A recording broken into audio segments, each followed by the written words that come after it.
Look at that. Gaping the mouth. Threat display. And I'm just gently touching on top of the hood. I'm not putting any pressure, any dangerous pressure on the back of the snake.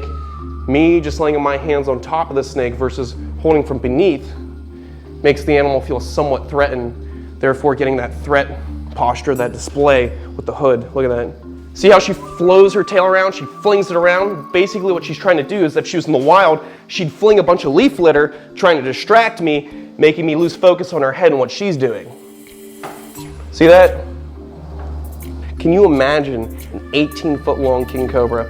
The snakes it could overpower and eat, let alone any other reptile. Everything's on the menu. Yeah, the thing about king cobras is you really gotta know what you're doing, because if you don't, you're gonna end up getting killed. And the only reason I'm handling him in such a manner is because I'm simply watching his body language, letting him flow throughout my hands. I'm not trying to restrain him in any way, shape, or form. Oh, it's okay, sweet baby. If you can't sleep, I'll walk you around the snake room. Look, there's Mr. Pygmy Rattlesnake.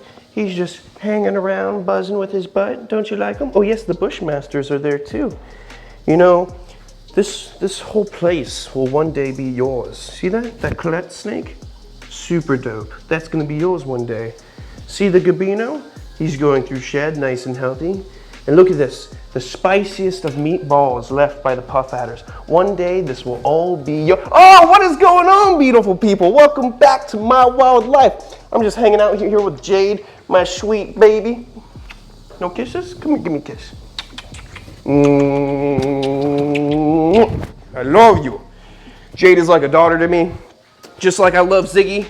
Like a little son, Jade's my little daughter, I love her. I've had her the longest out of all my reptiles. She's around 9 years old. She's a Tanzanian black-throated monitor, and she's a female, so she's not gonna get to the real large scale like some of the males do. They've been known to get words of 7 feet long. That's a big beast of a lizard. But today, enough about the lizards. We're not doing that today. We're gonna be cleaning some king cobras, and I'm sure that's why you clicked on this video, because you enjoy seeing these big, large, beautiful snakes. The king cobras are obviously a favorite on this channel, so I thought today, why not film some maintenance? Kevin has a little bit of poop in his cage, and Justina has a little bit of poop in her cage. All right, so got a can of water right there, so Justina can soak. And we're gonna start off with Justina just because she's just so cantankerous. See, she's hooded up, she's ready to go. After that skin came off, she's 100% ready to go. It's okay. Come here.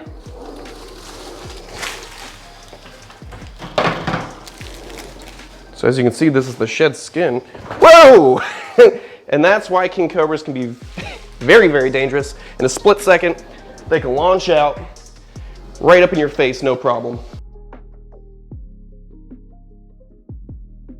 As you can see, she looks amazing. Her chevrons are spectacular. Look at that, beautiful white chevrons.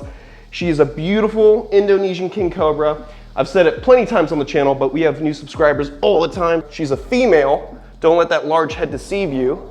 And she is packing heat. When I say she is packing heat, you can see those large bulges right behind her eyes. Those are the venom glands of the king cobra, and she has enough punch in those venom glands to actually take down a bull elephant.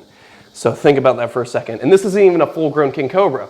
King cobras can get upwards to 18 feet long. See how she flows her tail around? She flings it around. Basically what she's trying to do is, if she was in the wild, she'd fling a bunch of leaf litter trying to distract me, making me lose focus on her head and what she's doing. See that?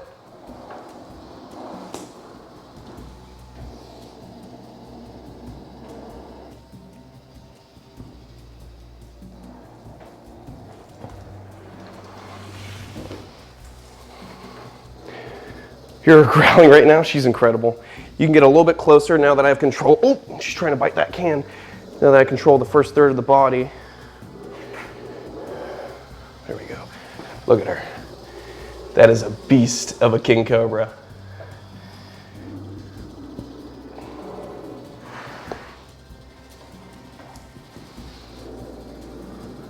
She's probably around like 6 to 7 years old. And my larger king cobra, he's nearly around 8 to 10 years old. And that's a guesstimation. I didn't raise these animals out of the egg. Look at that. Gaping the mouth, threat display, and I'm just gently touching on top of the hood. I'm not putting any pressure, any dangerous pressure on the back of this snake. Me just laying my hands on top of the snake versus holding from beneath makes the animal feel somewhat threatened, therefore getting that threat posture, that display with the hood. Look at that. I'm just gently touching. The snake's no joke. Although I make it look very easy, this is not an easy task to pull off. To be able to handle a king cobra, read its body language without getting yourself bit at any point in time. As you can see right now, she's trying to target my knee or my leg. But it's all on me to stay focused and calm while handling something like a king cobra. All right, so I'm gonna put her in this can, and she's gonna be soaking for like 20 minutes, just getting a nice drink of water. Oh, don't go anywhere. All right, nice and secure, easy to go. Mamma mia, spicy pizza.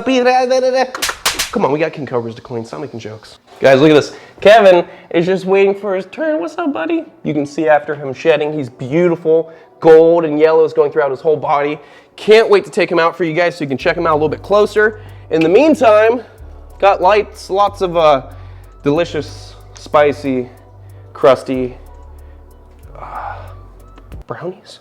No, not brownies. This is actually the last section of Burmese python to be digested in the process of breaking down such a large snake. So when the king cobra eats a python, when I feed them these frozen thawed pythons, they poop almost every day for about a week. When they're finished digesting that snake, the last portion that comes out are the scales. Look at that. So this poop is completely filled with nearly digested scales. And those are made of keratin, so they're not easy to digest. Same thing as your fingernails and your hair. So now I know Justine is nearly ready for another meal, and we'll feed her in a couple days. For now, I'm just gonna save this for scientific purposes later. Oh, it's really prickly. Just like Erwin. And then we got all these scales. She's only around like 12 or 13 feet. And it's baffling every time I see the shed of these snakes. Those belly scales are monstrous. When I put my thumb next to it, it's dwarfed. That's insane. That's the belly of a snake. And these things can reach 16 to 18 feet long. Can you imagine an 18-foot long king cobra? The snakes it could overpower and eat, let alone any other reptile. Everything's on the menu. King cobras have been documented to actually eat things like water monitors. They've been documented to eat many other snake species, but when it comes to the king of all snakes, king cobras, they take the cake. That's why they got that title. Everything's on the menu. They eat the world's longest, possibly even largest snake species on the planet, the reticulated python found in Southeast Asia. Same range as the king cobra. So think about someone like Kevin that's around 14 feet long, overpowering an 8-foot long reticulated python. That species has the potential to hit 18, 23, sometimes even over 24 feet long. That is an insanely big snake. So the potential for these king cobras and their size is incredible, especially for something like a Malaysian king cobra like Kevin or an Indian king cobra that just has the potential to get so large because out in the wild they have such a large diet. So adapting to an area of lots of food, good temperatures, allows the creation of a monstrous, well-respected snake. So Southeast Asia has produced some of the largest, most impressive reptiles on the planet. And that's why I love it, and I can't wait to go back. So hopefully after all this coronavirus stuff is over with, I can start getting back on the road. Look at this. The head cap, the head scales of the king cobra, and then you can see she perfectly shed her eye caps off. See that right there, the little eye cap? The protective layer of skin that sheds off with the whole entire shed of the body.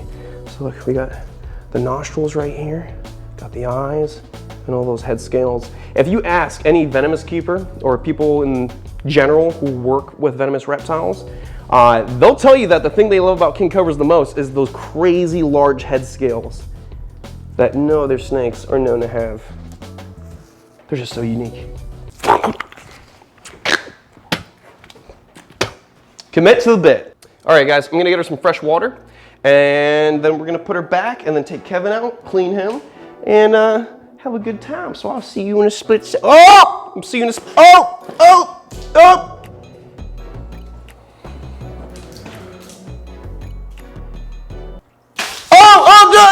You know, guys, I just remembered I wanted to actually take this metal bowl out and replace it with something a little bit bigger. So I'm gonna be using this water bowl. I'm just gonna clean this one out and use it for Justina. All right, guys, got some fresh water, and I'm just gonna flatten out an area in the corner. Now she has this big water bowl. Very nice. All right, cool. So everything is set up, ready to go. Now I'm just gonna move this can, take Justina out. So let's see what's going on with Justina. Here we go. Are you a little upset? What's up, pretty girl? Hear her growling. She's super vocal compared to Kevin.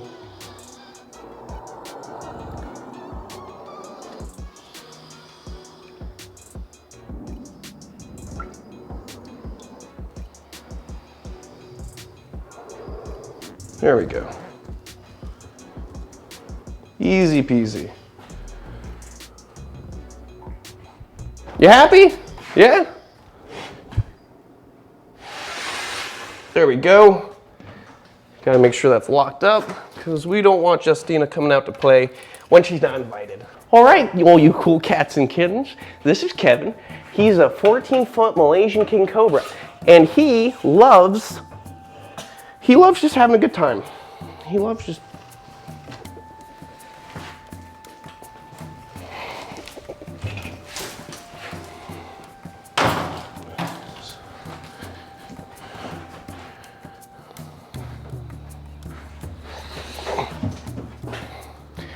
Yeah, the thing about king cobras is you really gotta know what you're doing, because if you don't, you're gonna end up getting killed.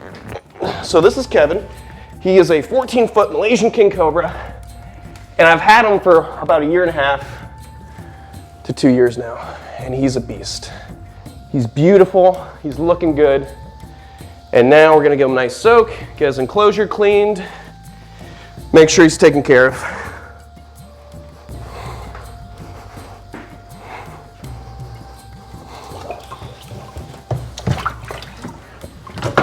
There we go. Time to clean up the aftermath. He threw a lot of the poop that I was gonna clean up out, along with the mulch.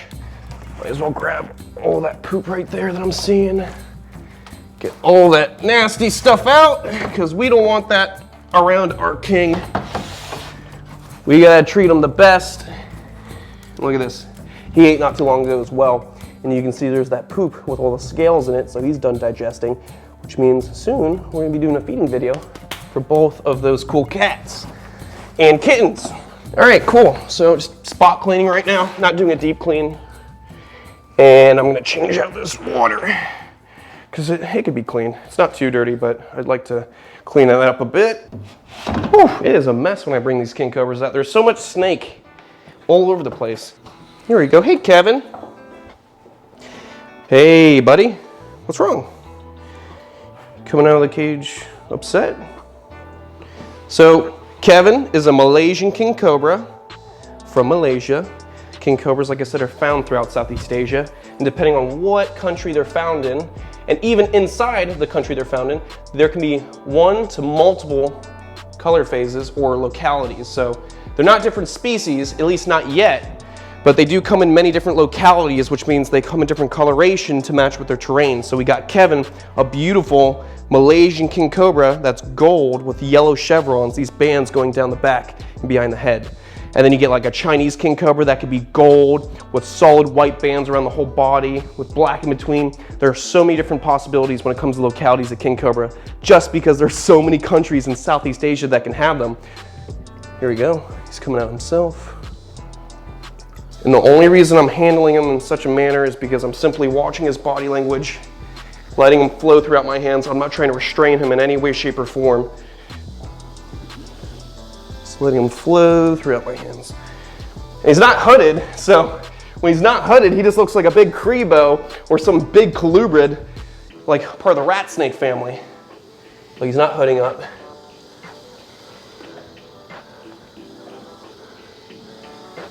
See, he's starting to calm down. He's realizing that we're not posing a threat. I'm not gonna hurt him. And as you can hear, he's not growling like Justina was. I didn't restrain him by the neck, just guiding him. And then we're gonna put this big king cobra back inside his enclosure. Ooh, isn't it fun joining me for another? He's such a beast. Look at him.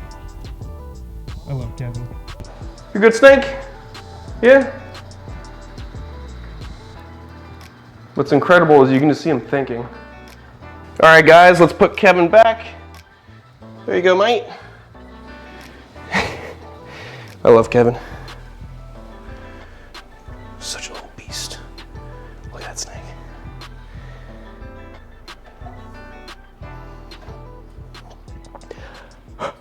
Mamma mia. That's a beautiful king cobra.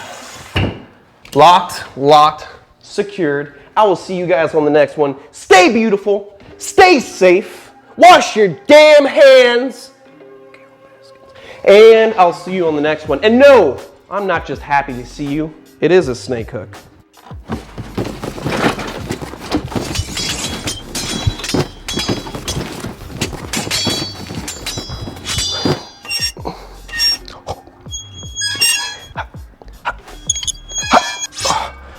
That's always the hardest part.